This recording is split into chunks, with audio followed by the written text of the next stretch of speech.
Hello everyone, my name is CMit Sachde and I welcome you all in my new video.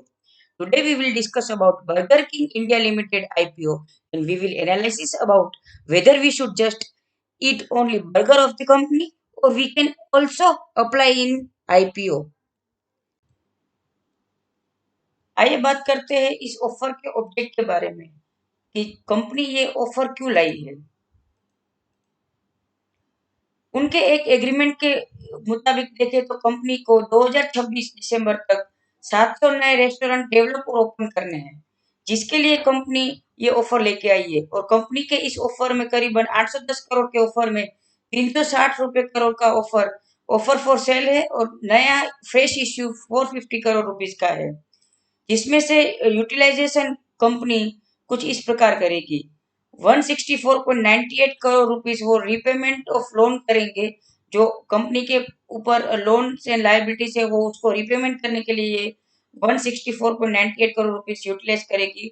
और 177 crore rupees capital expenditure यानी कि नए restaurant company के setup करने के लिए ये कंपनी यूटिलाइज करेगी। और बाकी के पैसे की बात करें तो जनरल कॉर्पोरेट पर्पस और ऑफर एक्सपेंसेस के लिए ये कंपनी यूटिलाइज करेगी। और आप जानते हो ये पहली कंपनी नहीं है कि अपने नए आउटलेट्स के लिए ये आईपीओ लेके आ रही है। पहले भी क्यूएसआर कंपनीज जैसे कि डोमिनोज, मैकडोनल्ड्स वगैरह, कैफे कॉफी डे वगैरह आईपीओ लेके लेके आई है अपने नए रेस्टोरेंट खोलने के लिए। इस टेबल में जैसे बताया है कि जब 2009-10 में डोमिनोज कंपनी अपना आईपीओ लेके आई तब करीबन 306 आउटलेट थे और 30 सितंबर 2020 को 1354 आउटलेट से, यानी कि सीएजे ग्रोथ देखे तो 16% के टर्म्स में होगा। वेस्ट लाइफ यानी कि मैकडोनल्ड्स का आईपीओ 2012-13 में आया तब 161 आउटलेट्स थे, जो बढ़कर अभी 311 हो चुके हैं। तो करीबन करीबन 10% का सीएजीआर ग्रोथ है। और कैफे कॉफी डे जो 2015-16 में जिसका आईपीओ आया, उसके ऑलरेडी जब आईपीओ आया तब 1520 यानी कि ऑलरेडी ग्रोथ कर चुकी थी कंपनी। वो 1520 आउटलेट थे और करीबन अभी 1752 यानी कि 1752 यूनिट आउटलेट्स अभी 30 सितंबर 2020 के टाइप पे था। यानी कि ग्रोथ अभी फिलहाल कम है, बट मेरे हिसाब से पहले से ऑलरेडी ग्रो हो जाने के वजह से ये ग्रोथ अभी कम दिख रहा है। और इस अगर देखें तो 2014-15 में बर्गर किंग आई कंपनी आई है तो ग्रोथ अपॉर्चुनिटी तो बहुत बढ़िया है इस सेक्टर में। आइए बात करते हैं इस कंपनी के बारे में। बर्गर किंग इंडिया की fastest growing international QSR chain है। क्यूएसआर चेन मतलब क्विक सर्विस रेस्टोरेंट चेन। और ये ग्लोबली भी ये रिकॉग्नाइज है as a home of offer. ये करीबन 1945 में यूनाइटेड स्टेट में फाउंड हुई थी और कंपनी इनकॉर्पोरेट हुई थी। बर्गर किंग दुनिया की second largest fast food burger brand है as per the total number of restaurant. उनके पास करीबन 18,675 रेस्टोरेंट है और ये करीबन 100 कंट्रीज में, 100 कंट्रीज और यूनाइटेड स्टेट की टेरिटरीज में ऑपरेट करती है। इनके पास ब्रांड का पोर्टफोलियो देखे तो ऑब्वियसली बर्गर किंग का ब्रांड है, पोपाय एंड टिम होटल्स, ये तीनों ब्रांड इस कंपनी के पास है।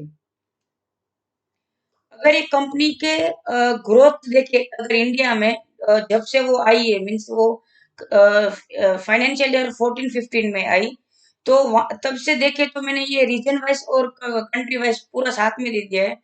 तो पहले अगर देखे कि 2015 में करीबन टोटल 12 आउटलेट थे, जो अभी बढ़कर 30 सितंबर 2020 को 261 आउटलेट है।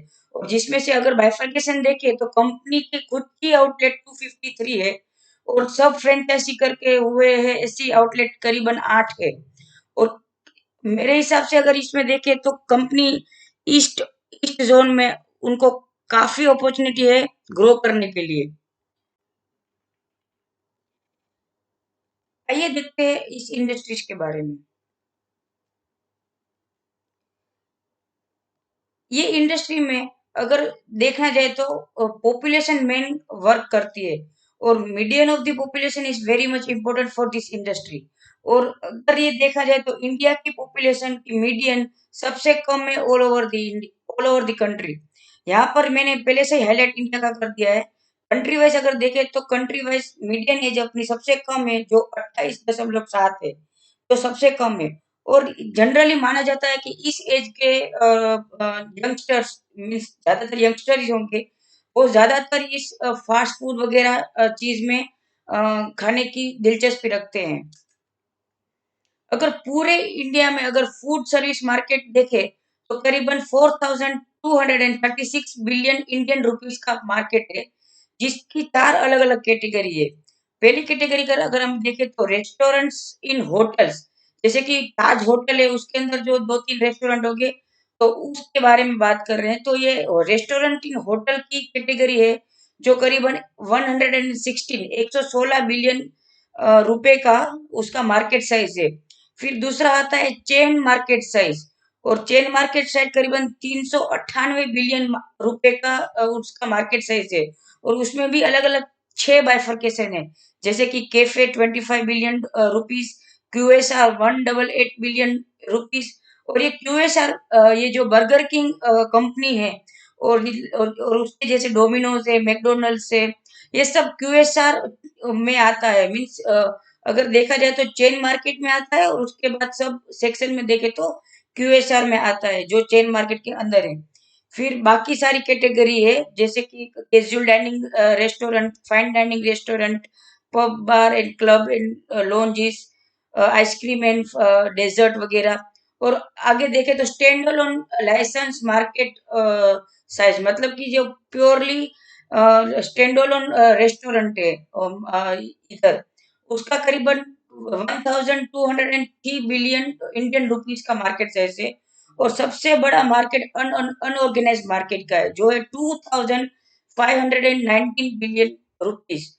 और मेरे हिसाब से देखा जाए तो बर्गर किंग का ऐसे कंपटीटर्स देखेंगे तो मैकडोनल्ड्स होगा, क्योंकि वो सबसे ज्यादा बर्गर बनाते हैं।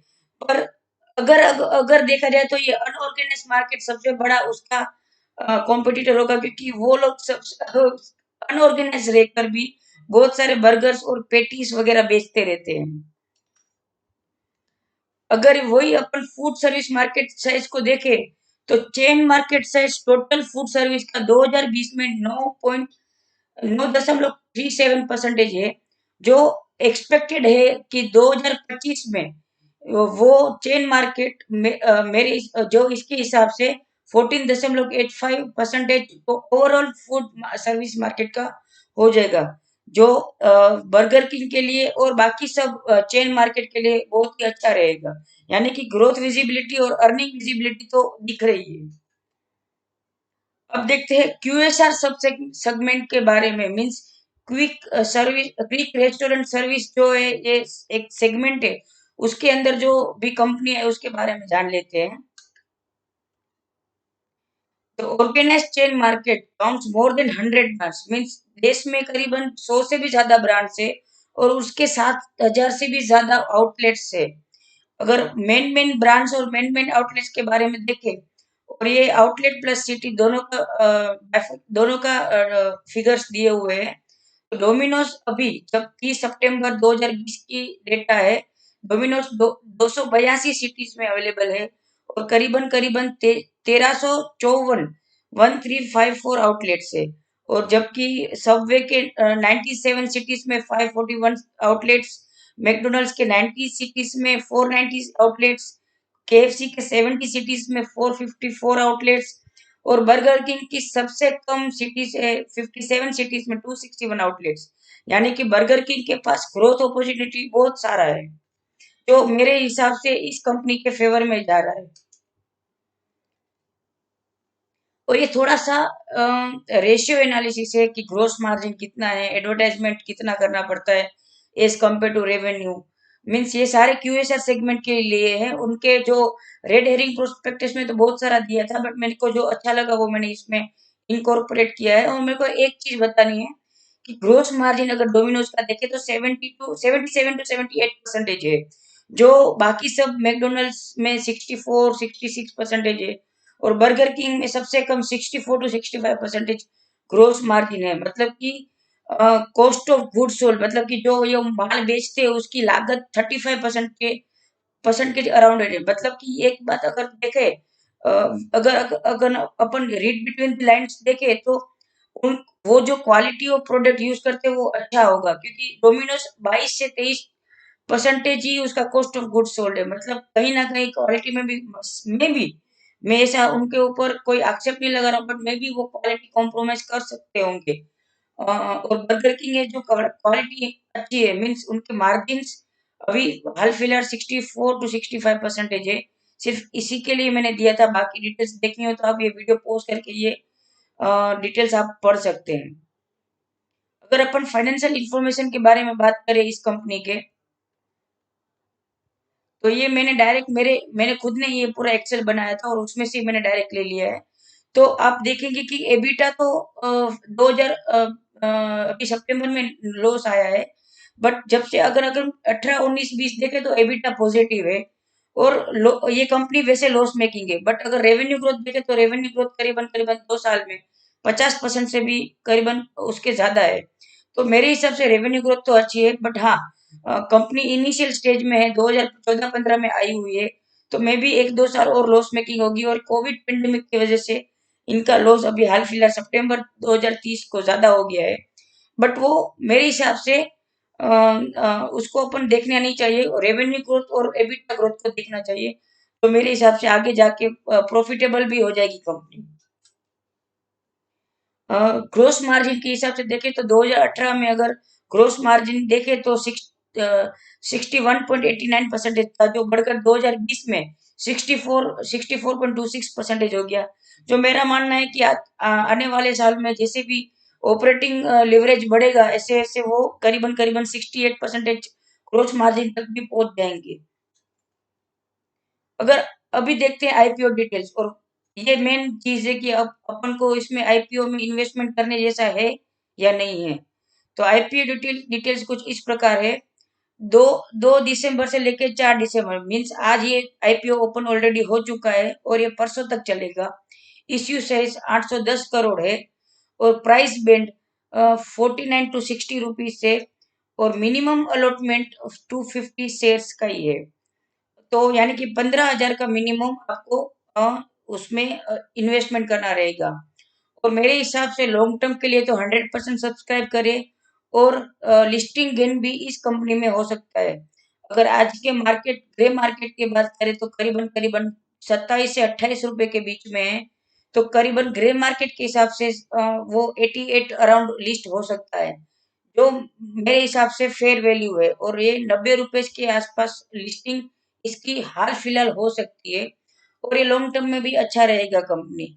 बाकी इस कंपनी के लिस्टिंग 14 दिसंबर के करीबन अराउंड होगी, तो उसके पहले मैं इसके लिस्टिंग स्ट्रेटेजी के बारे में भी वीडियो डाल दूंगा। और आपने मेरा पहले भी अगर मेरे वीडियो देखे हुए हैं तो मैंने आईपीओ जो रूट मोबाइल का आईपीओ था उसमें मैंने बोला था कि 1 साल या 2 साल में 1,000 तक भी जा सकता है, जो करीबन करीबन आज 1103 रुपए के पास बंद हुआ।